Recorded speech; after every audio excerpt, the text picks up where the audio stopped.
close the door. Let's talk with gue Wajah, Gue Lea. Yang ini kita bakal bahas apa sih, Dan? Sebenarnya banyak banget yang ngebahas nih, cuman ada salah satu topik yang lagi hype juga viral banget di media sosial tentang perlindungan. Lo tau gak sih? Yang soal bullying pakaian itu ya? Bener banget. Nah, kita tunjukin dulu ya salah satu artikelnya.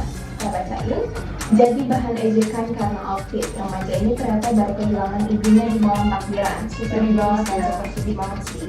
Nah, jadi remaja ini Bentar dulu, kenapa Kak? Kan kita kedatangan 3 bintang tamu spesial. oh iya, jadi kita akan menghadirin 3 bintang tamu yang keren-keren hari ini yang akan nemenin kita sampai podcast ini selesai.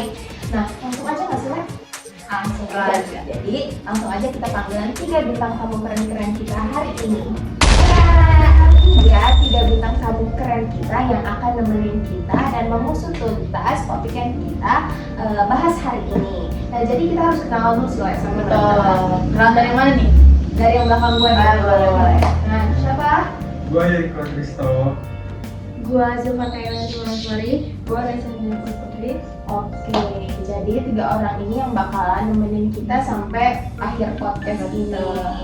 Nah, jadi sebelum kita mulai ke inti pembahasan, kita akan nampilin dulu video kejadian tersebut ya. Nah, jadi ini dia, kita tampilin. Meow meow meow meow meow meow meow meow meow.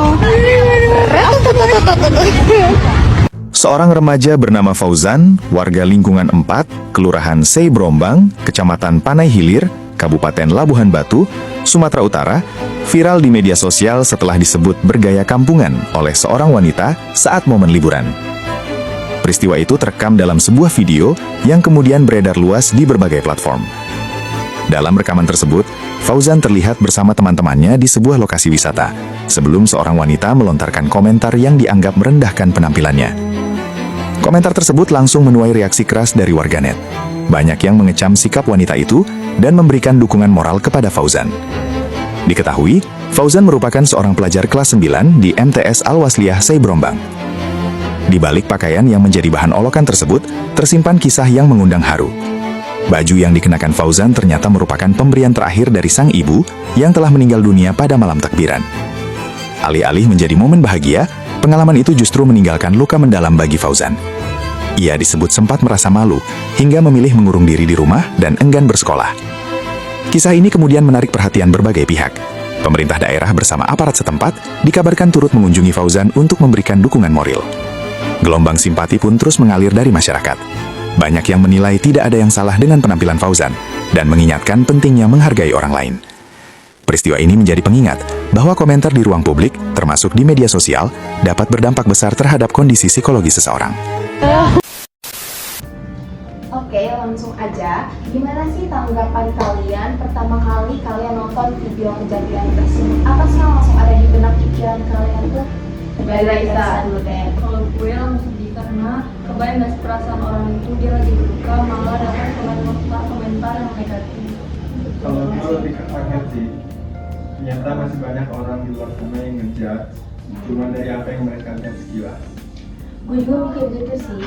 Kadang orang tuh lupa di balik foto atau video yang mereka lihat ada manusia nyata yang punya perasaan. Dari sini kita bisa simpulin kan kalau masih banyak banget orang yang menjudge karena ngeliat penampilan mereka, style yang mereka pakai itu gimana. Padahal nggak mikir ya mereka dapetinnya gitu. Betul, nggak ngeliat susah payahnya orang tua atau mereka nabung biar dapat pakaian tersebut.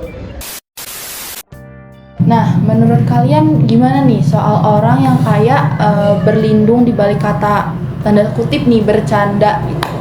Nah, iya benar banget. Pasti Gimana kita tuh? sering kan dengar Iya, orang-orang dengar kayak sorry bercanda, Iya, bercanda, iya. bercanda jangan dibawa hati. Gimana sih tanggapan kalian ke orang-orang yang sering kayak gitu? Menurut gue sih itu alasan klasik banget ya.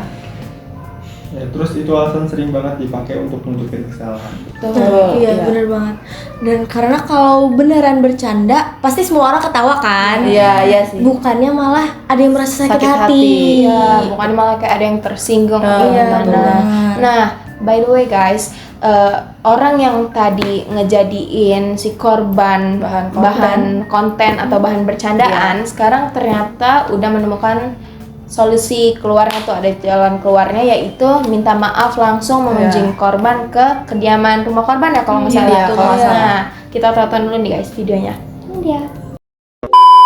Dan mulai sekarang kita habis bilangnya kalau kamu ada sakit hati dan terhina atau tersinggung karena kejadian ini, kami mohon maaf yang sebesar-besarnya.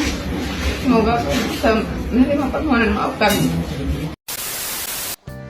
Nah, kalau dari kalian bertiga sendiri gimana sih caranya biar orang-orang tuh nggak gampang banget buat ngejudge? Apalagi yang kita tahu zaman sekarang tuh banyak banget orang-orang tuh yang ngerendahin tanpa ngelihat proses atau tanpa tahu orang tuh gimana sih biar mereka tuh bisa dapetin atau make yang mereka mau gitu. Gimana caranya? Menurut gue itu yang pertama tuh jangan langsung berasumsi, karena orang zaman sekarang kan kalau misalnya main sosial media itu langsung menyimpulkan gitu aja tanpa tahu loh sebenarnya tuh gimana. Kalau menurut gua, coba latih empati, terus bayangin kalau kita yang ada di posisi orang itu. Gue juga sih Biasanya memposisikan diri gue ya, jadi kayak kalau misalnya komentar ini dituju ke gue sakit hati nggak ya? Sisi kayak gitu. Jadi kita ini kan berusaha meletakkan diri sebagai korban. Jadi kalau kita yang digituin gitu, Iya, gimana apa rasanya? rasanya? Nah, terakhir nih, jadi dari kasus yang viral hype ini, tanggapan terus pelajaran terbesar yang bisa kita ambil nih dari kasus ini tuh gimana? Menurut kalian masing-masing dulu deh, dari Raisa dulu boleh. gue kita tuh jangan langsung menilai seseorang dari penampilan dia di permukaan, karena sebenarnya itu kita nggak tahu loh gimana sisi dalamnya mereka tuh lagi apa yang dirasain mereka. Kalau dari gue sendiri, lebih baik kita itu memahami dulu daripada menghakimi orang tersebut. Dan jangan asal berkomentar tanpa kita tahu fakta seasli-aslinya. Karena kadang apa yang ada di publik tuh beda ya sama apa yang sebenarnya terjadi. Ya. Apalagi kalau dari media sosial yang dibilang tadi, misalnya cuplikan video cuma 30 detik kan kita nggak tahu kan yang di dalam itu tuh ada apa aja, ada kejadian, ada proses yang mereka lalui itu apa aja. Akhirnya kita sampai di obrolan beneran terakhir banget nih. Obrolan hari ini beneran penting, ada isi juga banyak banget pelajaran yang bisa kita ambil hari ini ya. Kita harus berterima kasih ke bintang tamu kita hari ini. Terima kasih ya buat Raisa, Yuriko, Fanta yang udah sharing-sharing pendapat. Terima kasih juga sama Lea sama Warda. Seneng gitu ya. Ya, jujur ya.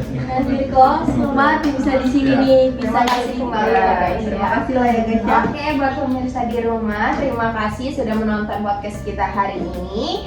Gue Warda, Gue Lea. see you on the next podcast. Bye. A few moments later. Bisa di sini, terima kasih kembali. Terima kasih lah ya guys. Oke, buat pemirsa di rumah, terima kasih sudah menonton podcast kita hari ini. Gue Warda.